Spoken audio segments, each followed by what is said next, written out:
The Charlottetown Figure Skating Club has been in operation for close to 60 years.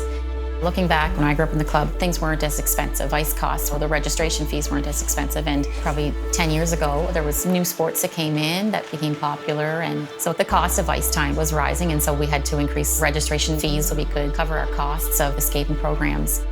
It was probably about 8 or 9 years ago that the club really had a low point in our registration numbers. We started having conversations about what we were going to do because we didn't want to have another year like this.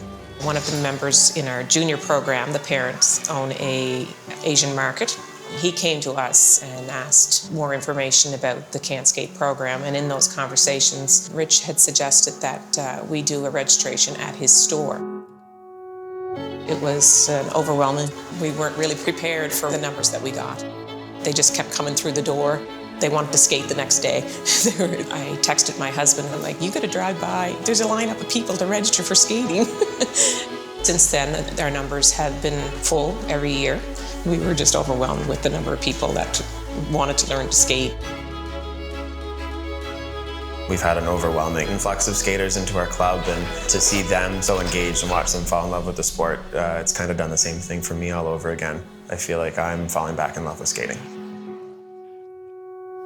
Daniel's one of the most hardworking kids that I've ever worked with, and I think that that's had a really positive impact on the other skaters because they see him working hard and they see him excelling and improving, and so he's kind of inspired them to get into gear a little bit. They see him, moving up through the competitive ranks pretty fast, and I know it's his goal to skate at nationals and maybe to represent Canada, and I think he could do it if he keeps on the way he's going. For a lot of newcomers, I think when they first get here, it's their first experience with snow, their first experience with ice, and it's a little bit of a shock when they first get here. It's cold, it's wet, it's uncomfortable, and they see the joy that Canadians have when they get on the ice. I think to a lot of newcomers, it's a big part of what it means to be Canadian.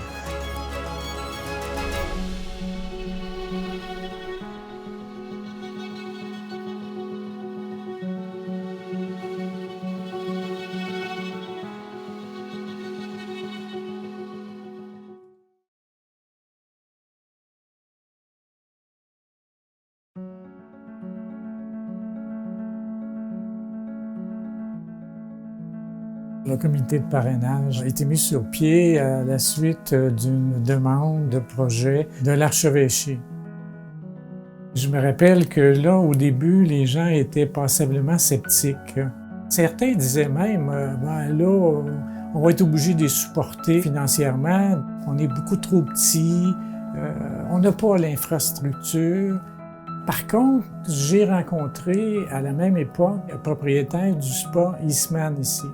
Il me dit, c'est difficile de trouver de la main-d'œuvre et ça serait un beau projet d'accueillir un réfugié qui travaillerait au spa Eastman. Nous, on est dans une communauté rurale, donc pour recruter des employés, c'est relativement difficile à cause des distances.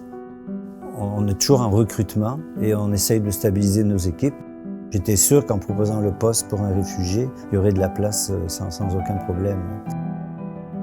J'ai rencontré Michael avec sa jeune femme puis sa petite fille. Il m'a fait l'impression d'être quelqu'un qui veut travailler, puis qui veut foncer, puis qui veut aller vite. On l'a amené visiter la cuisine, et lui, il pensait qu'il travaillait dès le lendemain. Et lui, son rêve, c'est à un moment donné d'être autonome, puis d'ouvrir son restaurant à lui. Le fait de pouvoir accueillir une famille comme ça, de pouvoir l'installer, lui donner les moyens de s'épanouir, on apprend des choses, mais en même temps, on en retire beaucoup de gratitude. Tout d'un coup, dans le village, tout le monde s'est mis à se parler. Ça a été très rassembleur. Je n'ai jamais rencontré tant de monde qui sont mes voisins que depuis la famille Thomas est là. Cette famille a fait comprendre au reste du village à quel point ils sont exactement comme nous, avec les mêmes ambitions, les mêmes questions de vie. Ils ont tout effacé les inquiétudes que quelqu'un aurait pu avoir. On sent leur désir immense de faire partie de notre société. Nous aussi, on veut qu'ils fassent partie de notre communauté.